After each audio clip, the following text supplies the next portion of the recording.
জুমাতুল বিদার আলোচনা কি? জুমাতুল বিদা কেন? আমার আব্বারা, আমার বন্ধুরা, আমার যুবক ভাইরা সহ গভীর মনোযোগ। আপনাদের শুধু আমি দুইটা জিনিস চাইব। এক নাম্বার হলো মনোযোগ, আর একটা হলো আপনাদের ধৈর্য। এই দুইটা জিনিস আমি আপনাদের কাছে চাইব, আল্লাহ যেন কবুল করে। সকলে চিৎকার মেরে বলি আল্লাহুম্মা আমিন। সর্বপ্রথম ওই মালিকের দরবারে শুকরিয়া আদায় করে নেই, যে মহান আল্লাহ সুবহানাহু ওয়া তাআলা মহানবীজির উম্মত বানায়া মাহে রমজানের বাবা রোজা রাখা অবস্থায় আজকে এই পবিত্র মাহে রমজানের শেষ জুমায় আল্লাহ তাআলা ইতিমধ্যে আমাদেরকে এই মসজিদে এসে বসার তৌফিক দান করলেন। এজন্য আমরা সেই মনিব মাওলার দরবারে কণ্ঠর সাথে কণ্ঠ মিলিয়ে চিৎকার মেরে বলি আলহামদুলিল্লাহ। বন্ধুরা আমার, আলোচনার দিকে গেলে বড় মায়া হয়, আবার একদিকে কষ্ট লাগে। বলতে পারেন হুজুর কষ্ট কেন? কষ্ট হইল এই কারণে, এই মাহে রমজান মাসে আল্লাহর হাবিব আর ইমাম হাসান মাকাম হোসাইন রাদিয়াল্লাহু আনহু এমন একটা প্রেমের ঘটনা ঘটিয়ে গেল ইসলামের মধ্যে, মুসলমানের মধ্যে বড় একটা হৃদয় বিদারক ঘটনা। আমি যতটুকু সময় পেয়ে থাকি ভেঙ্গে ভেঙ্গে বলার চেষ্টা করব। আল্লাহ যেন আমাদের শুনে আমল করার তৌফিক দেয়। সকলে আরেকটি বার জবান খুলে বলি আল্লাহুম্মা আমিন। বন্ধুরা আমার, আল্লাহর নবী রাহমাতাল লিল আলামিন নবীজির কদম মোবারকে সাহাবীরা বসা। আল্লাহর নবীর কাছে সাহাবীরা প্রশ্ন করে, নবী আমার উত্তর দেয়। কিছুক্ষণ পরে হযরত আলী দাঁড়িয়ে কয়, ইয়া রাসূলুল্লাহ, ইয়া হাবিবাল্লাহ, আমার একটা মাত্র প্রশ্ন। আল্লাহর নবী কয়, আলী রে, একে একে সবাই প্রশ্ন করলো, উত্তর নিয়ে গেল। তোমার এমন কি প্রশ্ন যেই প্রশ্নের দ্বারা তুমি দাঁড়িয়ে আমার সামনে বলতেছো? আলী ডাক দিয়ে কয়, নবী আল্লাহ,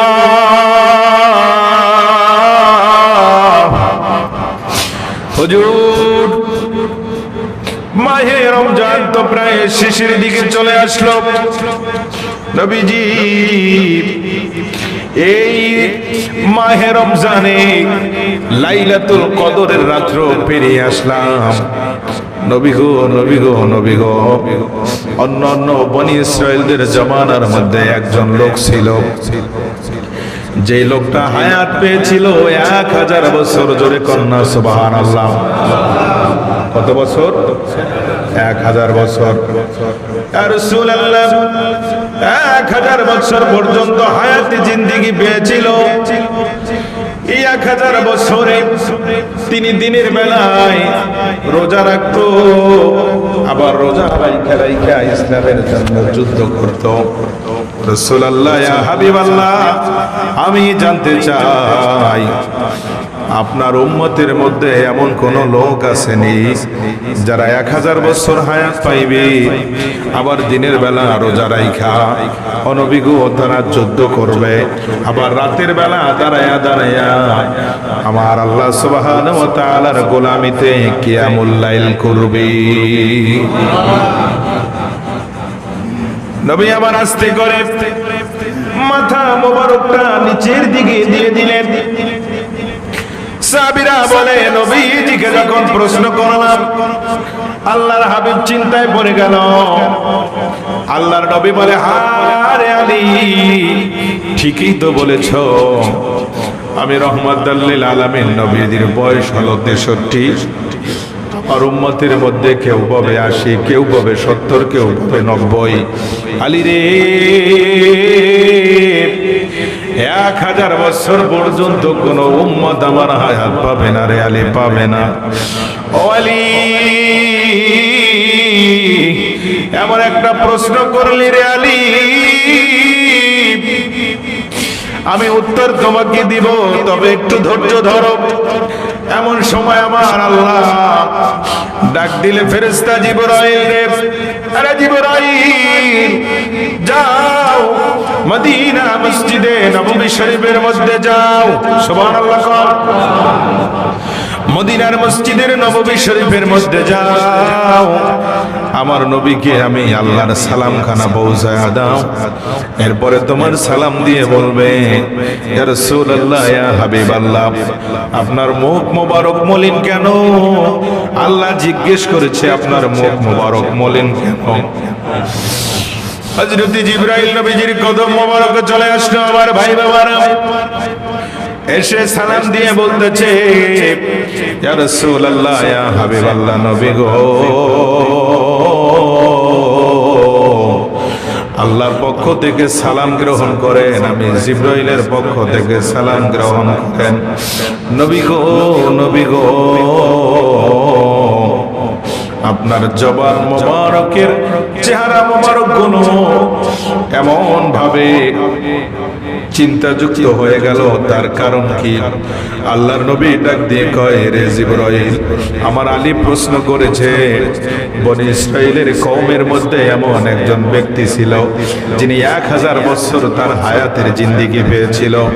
আলী এরপরে বলেছে, ওই 1000 বছরের মধ্যে তিনি পুরো 1000 মাস রোজা রেখেছে, দিনের বেলা রোজা রাখা অবস্থায় যুদ্ধ করেছে, আবার রাতের বেলায় কিয়ামুল লাইল দাঁড়ায়া দাঁড়ায়া আল্লাহর নামের গোলামি করেছে। এমন একজন উম্মত আমার উম্মতের মধ্যে পাওয়া যাবে না। আমি কি উত্তর দিব? জিবরাইল ডাক দিয়া কয়, নবী গো, আপনি উত্তর দিয়ে দেন সরাসরি কোরআনুল কারীম থেকে। জিবরাইল কয়, ইয়া রাসূলুল্লাহ, ইয়া হাবিবাল্লাহ, ওগো মায়েরা নবীজি, কোরআন থেকে আপনি উত্তর দিয়ে দেন। এখন পর্যন্ত আয়াত নাজিল হয় নাই। আল্লাহর নবী ডাক দিয়া কয়, রে জিবরাইল, কোরআন থেকে আমি কি উত্তর দিব? এখন পর্যন্ত তো আল্লাহ আমার উপরে কোনো সূরা নাজিল করে নাই। জিবরাইল ডাক দিয়া বলে, নবী গো, আপনি এই মুহূর্তে বলে দেন, আপনার উম্মতের জন্য আল্লাহ এমন একটা রাত্র নির্ধারণ করেছে, যেই রাত্রটা দাঁড়ায়া দাঁড়ায়া ইবাদত করলে, জিকিরের মাধ্যমে, দুরূদের মাধ্যমে, যেই রাত্রটা মহব্বত নিয়ে কলিজার মধ্যে যদি আপনার উম্মত ধারণ করে, ওই 1000 বছর দিনের বেলায় যুদ্ধ, আর 1000 বছরের রাতের বেলায় দাঁড়ায়া ইবাদত, আর 1000 বছরের রোজা, এক রাত্র ইবাদত করলে আপনার উম্মতকে আমার আল্লাহ দান করবে। আরো জোরে কার আল্লাহু আকবার। নবী আমার ডাক দিয়ে কয়, জিবরাইল, সেই দিনটা, সেই রাত্রটা কোন রাত? আল্লাহ তাআলা বললে, জিবরাইল ঘোষণা দিয়ে দাও, ওয়াজআলনাল লাইলা লিবাসা ওয়া মা আদরাকা মাল কারিআ লাইলাতুল কদরি খায়রুম মিন আলফি শাহর। আপনার উম্মতের মধ্যে যারা সিয়ামুল লাইল করবে, কিয়ামুন নাহার করবে, শাহরুর রমাদান, রমজান মাসে যারা রোজা রাখবে, এই সমস্ত বান্দাদের জন্য আমার আল্লাহ সুবহানাহু ওয়া তাআলা এমন এই দিনটাকে নিযুক্ত করে দিয়েছে, ওই দিনটার চেয়ে একদিনের মর্যাদা, ওই বছরের চেয়ে আপনার উম্মতের একদিনের মর্যাদা আল্লাহ বাড়াইয়া দিয়েছে। এখন আমি আপনাদের কাছে জিজ্ঞেস করি, বলেন তো এই মর্যাদাটা কার কারণে বাড়াইছে? জোরে কন। নবীজির কারণে। আমারে আপনারা বলছেন, হুজুর আস্তে আস্তে আলোচনা করবেন, ঘুমাইয়া ঘুমাইয়া। আমি তো ঘুমাইয়া ঘুমাইয়া আলোচনা করার প্ল্যান পারি না। এখান থেকে একটু ডাইভার্ট করে স্বপ্নের দিকে নিয়ে যাচ্ছে আপনাদেরকে। নবী আমার ঈদগাহ ময়দানে যাবে নামাজের জন্য। কিসের জন্য? আপনারা ঘুমাইয়েন না, জোরে কোন কিসের জন্য? আমি ঘুমাইলে আপনারাও ঘুমাইবেন, এটা আমি জানি, কারণ ঘুমাইয়ে ঘুমাইয়ে আলোচনা করলে তো কোনো লাভ নাই। রোজা রাইখা কথা বলতে কষ্ট আছে, আর আপনারা একটু সুবহানাল্লাহ বলবেন, তাতে অনেক লাভ আছে। আল্লাহু আকবার কোন, আর জোরে কোন আল্লাহু আকবার। ক্ষমতা দেওয়ার মালিক কেডা? সিলাই নেওয়ার মালিক কেডা? মরার মালিক কেডা? জিন্দা করার মালিক কেডা? হায়াতের মালিক কেডা? রিজিকের মালিক কেডা? সমস্ত ক্ষমতার মালিক কে? আমরা একমাত্র আল্লাহর হুকুম মানে। কথা বলেন ঠিক কি না?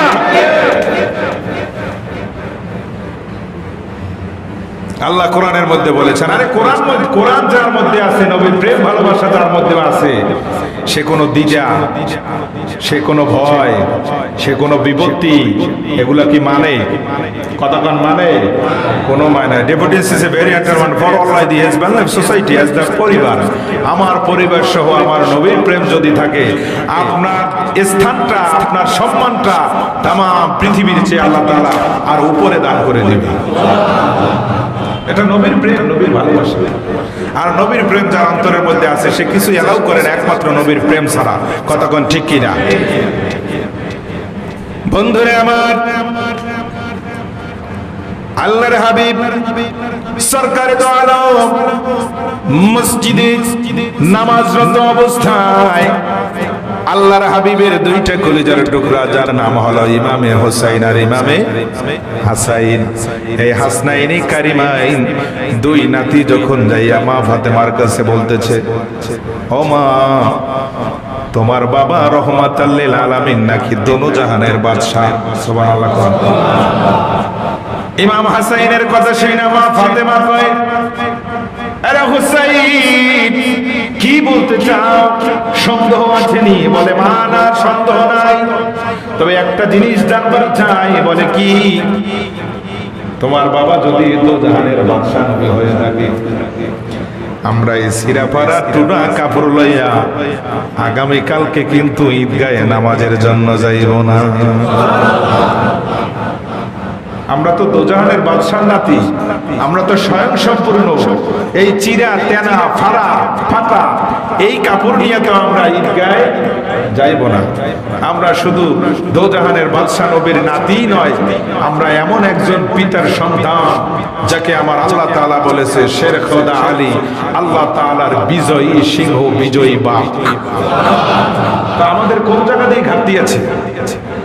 একদিকে আল্লাহ তাআলা কোরআনে কয়, ওয়ায়ুযহিবা আনকুমুর রিজসা আহলাল বাইতি ওয়া ইউতাহহিরাকুম তাতহীরা।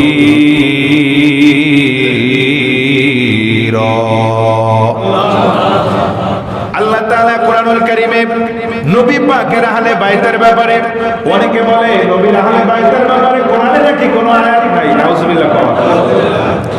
আল্লাহ তাআলা বলে, চোখ কান খুলে ভালো করে শুনে নাও, নবী পাকের আহলে বাইতের ব্যাপারে আল্লাহ তাআলা কোরআনে স্পষ্ট ভাষায় ডিক্লেরেশন দিয়ে দিয়েছে, রে দুনিয়ার মানুষ, আমার নবী আহলে বাইতদেরকে এমন পুত পবিত্র পরিষ্কার বানায়া দিছি, দুনিয়ার মধ্যে এত সুন্দর পাক পবিত্র আহলে বাইত আর দুনিয়ায় তোমরা কাউকে পাইবা না। ওই দুই কলিজার টুকরার সন্তান বলে, মা,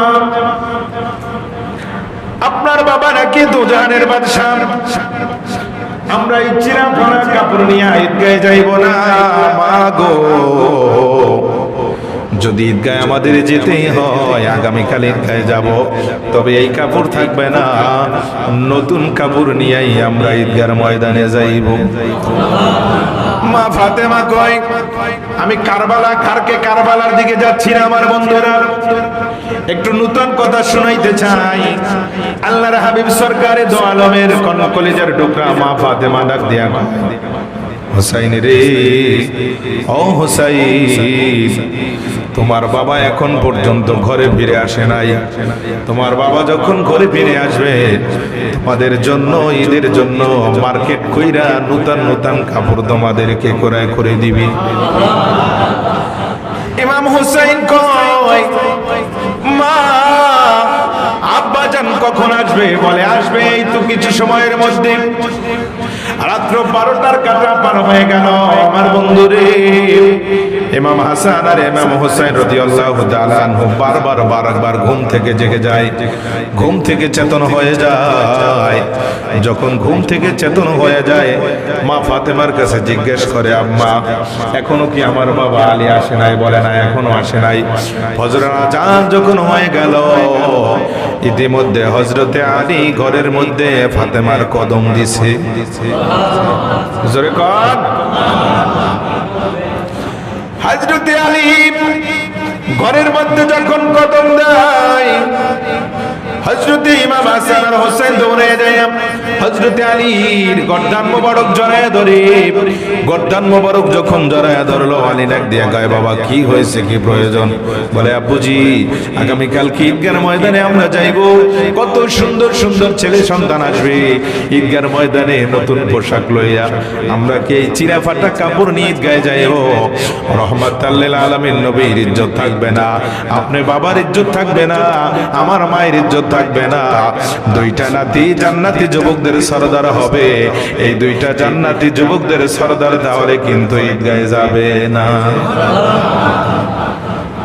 হযরত আলী ডাক দিয়া কয়, রে ফাতেমা কি করা যায় রে, তুমি বলো। যাকে কোরআনে আল্লাহ তাআলা বলেছে এবং হাদিস আল বুখারীর মধ্যে আল্লাহর হাবিব বলেছে, ফাতিমাতুজ জহরা ওয়া ফাতিমাতুম মিন্নি আল হাসাইনি ওয়াল হুসাইনি আলী শুববাবুহা ওয়া আলী উবাবুহা ফিল জান্নাহ। আল্লাহর হাবিব এবার ডাক দিয়ে বলে, ফাতেমা রে, তোমাকে আরেকটা জিনিস আমি ভালো করে পরিষ্কার করে ঘোষণা দিয়ে যাই। ফাতেমা কয়, আব্বাজান কি? বলে, আমার এই হাসান হুসাইন যদি কোনো জিনিস তোমার কাছে চায়, খবরদার দুনিয়ার কোনো মানুষের আপত্তি পূরণ করতে পারো আর নাই পারো, তাতে কোনো আপত্তি নাই, কিন্তু আমার কলিজার টুকরা ইমাম হাসান আর হুসাইন যদি তোমাদের কাছে কিছু চায়, অবশ্যই অবশ্যই সেটা পূরণ করে দিবে। মা ফাতেমা কয়, আব্বাজান যদি আমাদের দ্বারা সম্ভব না হয়, ওই যে দেখেন আসমানের তারকা, ওই আসমানের তারকা যদি ইমাম হাসান চায়, তাহলে আমার কাছে দেওয়ার তো শক্তি নাই। আল্লাহর নবী ডাক দিয়া কয়, ফাতেমা রে, যদি তোমার কাছে শক্তি না থাকে, রহমাতাল লিল আলামিন নবীজির দপ্তরে পাঠিয়ে দিও। রহমাতাল লিল আলামিন নবীজি শুধু আসমানের তারকা নয়, আসমানের সূর্য ডাক দিলে রহমাতাল লিল আলামিন নবীজির হাতের মধ্যে চলে আসে। আমার কাছে পাঠিয়ে দিও, আসমানের তারকা পর্যন্ত আমি আমার হুসাইনকে দিয়ে দিতে পারবো। বন্ধুরে বন্ধুরে, এবার আলী ডাক দিয়া কয়, বাবারে জামা কাপড় তো এখন পর্যন্ত রেডি হয় নাই, আর এখন তো ফজরের নামাজ শেষ হয়ে যাচ্ছে। এই সময়ে সমস্ত দুনিয়ার মার্কেট গুলো বন্ধ। ঈদের দিন সকালে কি মার্কেট খোলা থাকে? সাধারণ আমাদের দেশে মার্কেট বন্ধ থাকে না। সবাই তো ঈদ উৎসবে আনন্দ নিয়ে সবাই ঈদগাহে যাবে, এই প্রস্তুতি নিয়ে থাকে। হযরত আলী ডাক দিয়া কয়, বাবারে দুনিয়ার সমস্ত দোকানগুলো বন্ধ হয়ে গেছে, এখন আমি কোথায় পাই তোমাদের পোশাক আনার জন্য? আমি কোথায় যাই? মার্কেট তো বন্ধ। রহমাতাল লিল আলামিন নবীজির কলিজার টুকরা মা ফাতেমা ডাক দিয়া কয়, ও হে ইমাম হাসান আর হুসাইন, চলে যাও, রহমাতাল লিল আলামিন নবীজির কদমে চলে যাও, ওই জায়গার মধ্যে তোমাদের জন্য পোশাক আল্লাহ তৈরি করে দিয়েছি। আমার বন্ধুরি, ইমাম হাসান আর হুসাইন যায় আল্লাহর হাবিবের কদম মোবারকের দিকে। বন্ধুরে আমার, এই দিক থেকে মা ফাতেমা দুইটা রাকাত নামাজে দাঁড়িয়ে গেছে। কিতে দাঁড়াইছে? নামাজে। আমাদের সমাজের মধ্যে আমাদের মা বোনরা যারা আছে, এরা বিপদে পড়লে নামাজ পড়তে চায় না। এরা বিপদে পড়লে এলাকার যিনি হেডাম আলালো, হেডম বুঝেন? হেডম এলাকার যিনি প্রভাবশালী ব্যক্তি, এলাকার যিনি সালিশি বিচার করে, এই বিচারকের কাছে দৌড় দেয় আগে। আরে যায়া কয়, আমারে বাঁচা, আমারে বাঁচা, আমি এই বিপদের মধ্যে পড়ে গেছি। মা ফাতেমা যখনই দেখতে কোন ধরনের সমস্যা, দেয়ার ইজ নো, সঙ্গে সঙ্গে মালিকে powerful is after one of person, আল্লাহ তাআলার দপ্তরে মা ফাতেমা সিজদায় পড়ে আমার আল্লাহকে ডাক দিতে। এই দিক থেকে মা ফাতেমা সিজদায় পড়ে গেছে, আল্লাহর কাছে ডাক দিয়ে কয়, মালিক রে, আমার দুইটা কলিজার টুকরা সন্তান তোমার বন্ধুর কাছে পাঠিয়ে দিয়েছি। আল্লাহ গো, ও মালিক, খবরদার খবরদার খবরদার, আমার রহমাতাল লিল আলামিন নবীজির যেন ইজ্জত না যায়। আমি ফাতেমা তোমার নবীর দপ্তরে ইমাম হাসান আর হোসেনকে পোশাকের জন্য পাঠিয়ে দিয়েছি। মেহেরবানি করে আমার দুইটা সন্তানকে আল্লাহ তুমি তোমার জান্নাত থেকে পোশাকের ব্যবস্থা করে দিও। আরো জোরে কান আল্লাহু আকবার। এ বন্ধুরে বন্ধুরে, আল্লাহর হাবিব সরকারে তো আলমের কদমের কাছে যখন যাইয়া দাঁড়ায়, এমন সময় আল্লাহ জিবরাইলকে একটা ডাক দিয়া কয়, জিবরাইল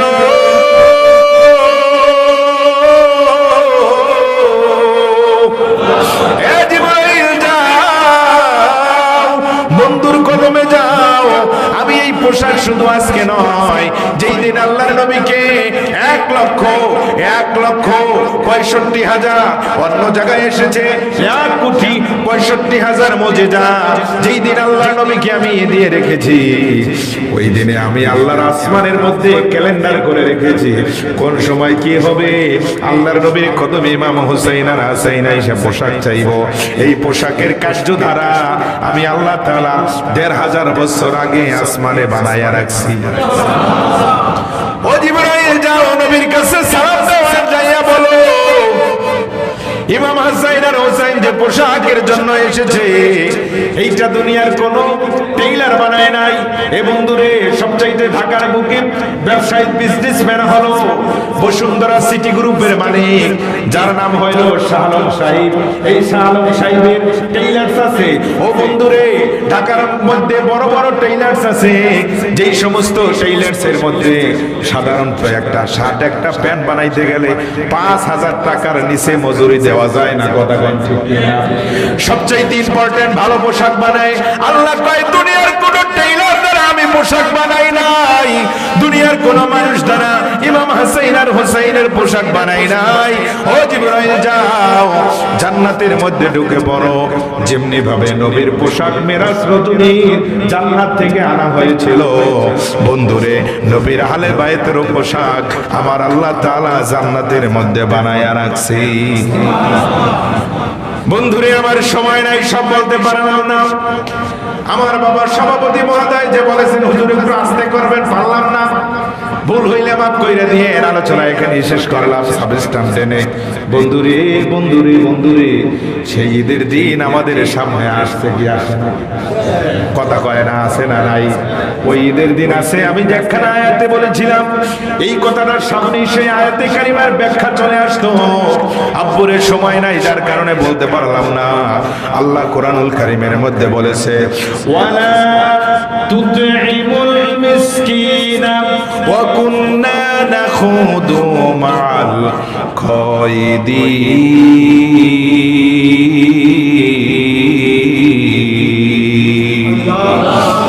আল্লাহ কয়, রমজান পাইলি, রমজানের ভুল ত্রুটি হইল, রমজানের কাফারা দে। আল্লাহর কাছে আমরা জিজ্ঞেস করি এখান থেকে কাফারা দিব কাকে? আল্লাহ কয় সদকাতুল ফিতরা মাইরা দে। যারা রোজা রাখছে তাদের ব্যাপারে সদকা। এখন আমি জিজ্ঞেস করি, যারা রোজা রাখে না এরা কি দিবে? যারা রোজা রাখতে পারে না এরা কি দিবে? আমাদের সমাজের মধ্যে তো আছে যারা রোজা রাখে না তারা ফিতরা দেয়। আমি আপনাদের কাছে জিজ্ঞাসার উত্তর চাই, যদি কোনো মুফতি বাপের বেটা হয়ে থাকে আমার উত্তর দিয়ে দিবেন। আপনারা জিজ্ঞেস করে নিয়ে যে হুজুর আমি তো রোজা রাখতে পারি নাই, এখন আমি কিসের ফিতরা দেই? তারা তো ফিতরা দেয়, এদের ফিতরা হবে হারা দিবে। যারা না রাখছে হারা দেয় কোনটা? ফিতরা আছে, রোজার ফিতরা। আর যারা যাকাতে নইল আলাদা হিসাব। হ্যাঁ, এখন এই ফিতরাটা দিবেন আপনি রোজার ফিতরা। রোজার মধ্যে যে ত্রুটি হয়েছে, রোজার আইকা যে ভুল হয়েছে, এই ভুলগুলা কাফারা সমাধা করার জন্য হলো